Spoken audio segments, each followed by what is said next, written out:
In this video, I will show you how to make A5 paper size in Microsoft Word document. So welcome to this channel. Today we will discuss how to make and how to change paper size for Word document.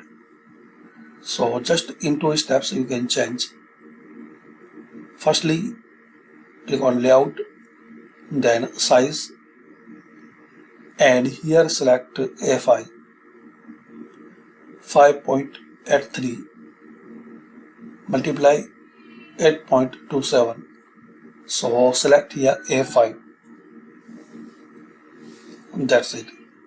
You can change orientation, portrait or landscape.